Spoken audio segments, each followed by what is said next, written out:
originally a cipher. It's a sculpture called Cryptos that was placed at the headquarters of the CIA in Langley, Virginia, and created by the artist Jim Sanborn, unveiled back on November 3rd, 1990.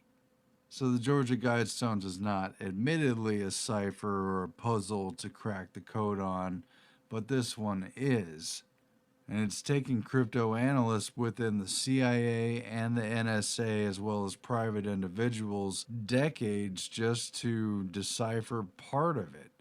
And even though it's supposedly just placed there as a work of art and just for fun and not any matter of great national importance, when the NSA first cracked 3 out of 4 of the messages on this work of art, they classified it and put it in a memo, which has now been declassified. When a guy from the CIA spent 400 hours from his lunch hour every day working on it with pen and paper, and then he broke 3 of the 4, it was only published in a classified internal CIA memo and not made public.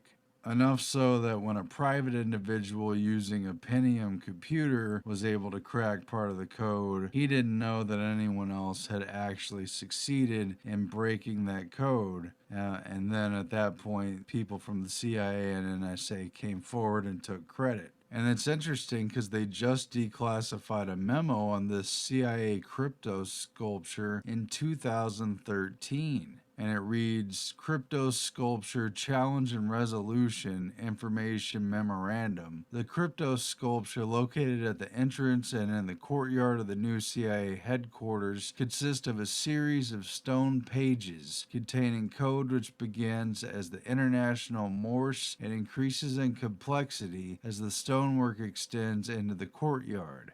Inserted between these stone pages is a flat copper sheet engraved with letters and symbols, the enciphered message that is the focus of the challenge. In November, a cadre of crypto analysts assigned to Z Group enthusiastically responded to the challenge. Within 1 month, 3 of the 4 cipher systems used to encrypt the sculpture's plain text has been diagnosed and completely exploited. The cryptographies employed for the encryption of these 3 parts involved 2 periodic polyalphabetic substitution ciphers and a keyed columnar transposition cipher. They say the exploitation of the sculpture's first 3 parts constitutes a readability of 89%, but the final 97 characters continue to elude solution, and that is still true today. This code still has not been broken in late 2017, enough so that the author of the sculpture, Jim Sanborn, has provided solutions to 2 words within those final 97 characters, leaving 86 of the characters still unsolved, and we'll get to that in just a second. Attached for your review is a brief description and the plain text derived from all their work in deciphering it. So it took professional cryptologists some time just to break some of the text, and the rest of it remains so far too hard to crack. What they have admitted it says is, between subtle shading and the absence of light lies the nuance of illusion. It was totally invisible. How's that possible? They used the Earth's magnetic field. The information was gathered and transmitted underground to an unknown location. Does Langley know about this? They should. It's buried out there somewhere. Who knows the exact location? Only WW. This was his last transmission. 38 degrees, 57 minutes, 6.5 seconds north, 77 minutes, 44 seconds west. ID by Rose.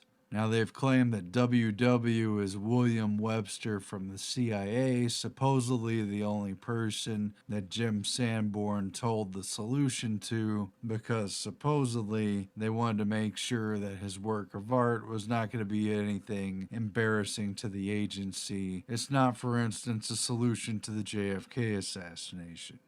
And these coordinates go to the CIA headquarters. So supposedly there's something invisible and identified in some way by Earth's magnetic field buried under or near CIA headquarters.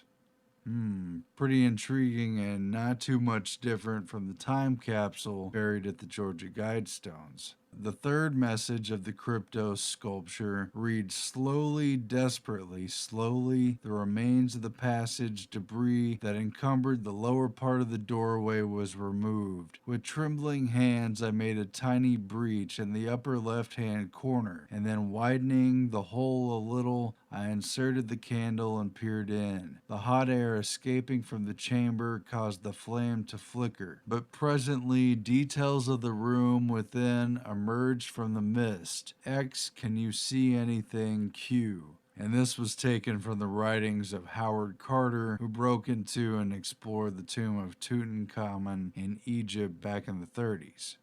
And so it's worth noting that this Jim Sanborn, who also apparently knows codes and some pretty interesting information, apparently has done a lot of art dealing with magnetism, the Coriolis effect, secret messages, mysteries of atomic reactions, and that his father worked at the Library of Congress. So perhaps he's privy to some actual secret knowledge.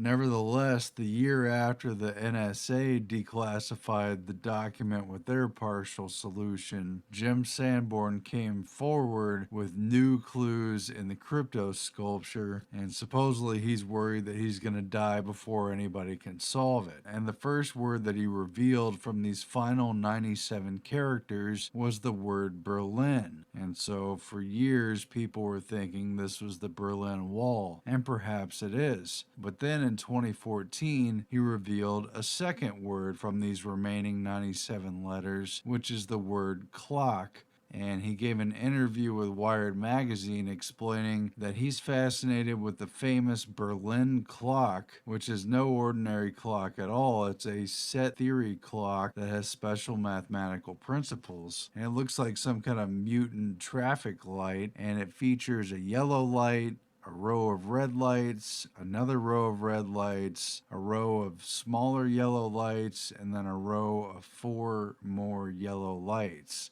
And it works like this. A lamp at the top of the clock blinks every 2 seconds, while a row of red lamps beneath it represents 5 hours. Red lights on the second row denote 1 hour each, and the time is calculated based on the number of lights illuminated. So in other words, 2 lamps on the first line equals 10 hours, 5 plus 5, and the second line, if there are say 3 lamps lit, equals 3 hours. So 5 plus 5 plus 3 equals 13 hours, or 1 p.m. on a 24-hour clock. But apparently this code that has so far been too difficult even for the CIA or NSA to crack, at least as far as they've admitted, may have something to do with this set theory clock, which itself is some kind of cipher, or could be compared to or equated with the cipher within the text. So who knows how complicated this is to break. They've already done everything with the substitution alphabets and the other kind of ordinary sophisticated things that have cracked earlier codes,